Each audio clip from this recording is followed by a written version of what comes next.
Hello, I'm Adam Pacitti from Cultaholic.com, joined by Sam from Cultaholic.com. How are you doing today, Sammy boy? I'm alright, a little bit sad, but alright. Yeah, some bad news today. Yeah, not a lot of good news at all, in fact, today. Let's get on with it. First off, there was an injury scare at a SmackDown live event in White Plains, New York. WWE legend Kong Bundy has passed away at the age of 61. And finally, an update on Arn Anderson's release from the WWE. First off, let's talk about that injury scare at a SmackDown live event in White Plains, New York. That involves the SmackDown Women's Champion, Asuka, and this looked really, really scary from what I saw online. So, she was in a match with Mandy Rose, who she will obviously be competing against for the SmackDown Women's title at FastLane this Sunday night. Mandy went to hit her with a wheelbarrow sit-out facebuster. It's like the sort of flapjacky thing she does, so she picks them up from behind so the opponent's back's against her front, and then she goes to drop them on their face, or she sort of sits out into a facebuster type thing. But what happened was there was apparently a miscommunication, and Asuka went for a victory roll, so she went to roll through as she was getting dropped to the mat and just drove her neck and shoulder straight, like headfirst into the mat, which must have been horrible. That's not nice. So the match was immediately called off. It was declared a no contest. There were medical staff immediately there. Yes. Fortunately, Asuka managed to walk out on her own 2 feet, which is always a reassuring thing to see. Yeah. And Asuka, obviously, as we know, is hard as balls. Yeah, very resilient. Yes. I watched the video of her and Minoru Suzuki yesterday where she instructed Minoru Suzuki to beat the living piss out of her. Yes. And that he did. Yeah, and she took it. Yeah. Yeah, she certainly did. So, Mandy Rose stayed in character. She left with the SmackDown Women's title, healing it up. But a no contest, as I say. Since this has happened, Asuka has taken to social media. She's tweeted to say, I'm sorry for worrying you, hit my back, but that's fine. Clown emoji. Yes, clown emoji. And then 4 minutes later she tweeted, it's neither a concussion nor a neck. So that's reassuring because hopefully it just means she's going to have to just rest up ahead of FastLane. Yeah, absolutely. It does leave the FastLane match up in the air, I guess. Yeah, definitely. Because they want to be super sensible and make sure that she is indeed okay. You don't want to send her out there if she's unfit to compete. And it's an interesting position as far as the SmackDown Women's title goes with WrestleMania. It's just in general, because we've got the two other big women's stars, if you want to talk like in terms of tiers, I guess, like Becky and Charlotte are vying out for the Raw title. Absolutely. So if Asuka was to have to drop the belt or anything, what's going to happen there? Yeah, I don't know. I just don't think she's got a credible opponent on SmackDown for a big WrestleMania match. And it's great that we've got the Raw Women's title and we've got what is almost certainly going to be the main event. That's amazing. But it's left Asuka in this void, and I feel a bit sorry for her, because who else is on her level on SmackDown who isn't involved in that match? You've got Naomi, Carmella, maybe, at a push? Yeah, but it's either that or you bring back a legend. Yeah, which is something I can see them possibly doing. But it's a bit of a waste, isn't it? Yeah, it is, and time is running out on that. Fingers crossed Asuka is okay. Judging by these tweets, it seems like she's fine, but also maybe she's just being the hard woman that she is and just refusing, Yeah, I'm sure she's fine. Send our love to Asuka. Send our love to Asuka. Get well soon. Hope you're all right.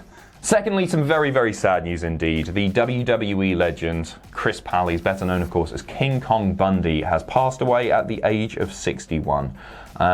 This is really, really sad. But 61 is young. Yeah. I guess not in wrestling, but it is still young. And he was I used to be terrified of this guy as a kid. He's a scary man. He really is. I remember watching him and he was just like, he's a proper heel. He's not in the WWE Hall of Fame, and hopefully that will be fixed very, very soon, because he was, he was in the first WWE Championship at WrestleMania. First cage WrestleMania match 2. at WrestleMania as well. Competing against Hulk Hogan. I believe the big blue cage was made for him as well, wasn't it? Is that right? I did not know that. It was reinforced for his size. Oh, right, okay. Yeah. Nice. He was part of the Heenan family. And just a great monster heel. You were telling me earlier that he also had a very, very short spell. One match in ECW, which I had no idea about. He apparently came back to help Terry Funk one night. It was on one of the pay-per-views. I think it was a November to Remember. Right, okay. But he came back and he was Terry Funk's tag partner. Right. Yeah. It's really interesting that he's not in the Hall of Fame. He's been very outspoken. He's taken part in lots and lots of shoot interviews over the years. And that may have had something to do with it. He was also involved in that class action lawsuit. Yeah. But he was was, by all accounts, for everybody that talks about him, he was such a nice guy. Yeah, I saw Mick Foley tweeting saying that, I think it was in 86 or 88 when Mick Foley walked into the locker room and nobody cared about him, but Kong Bundy was just a nice guy to him, which is nice. He was reportedly very, very stiff in the ring with certain people that he didn't like. He was brought into the company by Hogan as well. Right, okay. It's like Hogan, he was on a Japan tour, and Hogan saw him and was like, I need you to come to WWF. And he was going to be working for, I think, AWA for a while. Right. And so he went to WWF, and Hogan obviously got him that meteoric push. Yeah. He was, just a really great monster heel, and very, very sad news to kick off. He also had a short-lived acting career as well, which... I remember seeing him in films. So he was in the film Moving, which is a Richard Pryor movie. He was in the TV shows Married with Children. Yes, that's where I've seen him. That's where I've seen him. And Boy Meets World. Yeah, Married with Children. Well, apparently the family Bundy. are called, the Bundys. It was apparently named for King Kong Bundy. No. No, are you serious? Yeah. Oh, wow. So that's a legacy, isn't it? Get him in the Hall of Fame. He absolutely deserves to be there. Put whatever happened behind you, and he was a terrifying and great character. And finally, news courtesy of Wrestling Inc. An update on the release of Arn Anderson. Arn was, of course, working as a live event producer. Yep. And was released last week. And it has now transpired that the reported reason for his release was because of an incident regarding Alicia Fox, who turned up intoxicated to a live event. Allegedly. Allegedly, absolutely.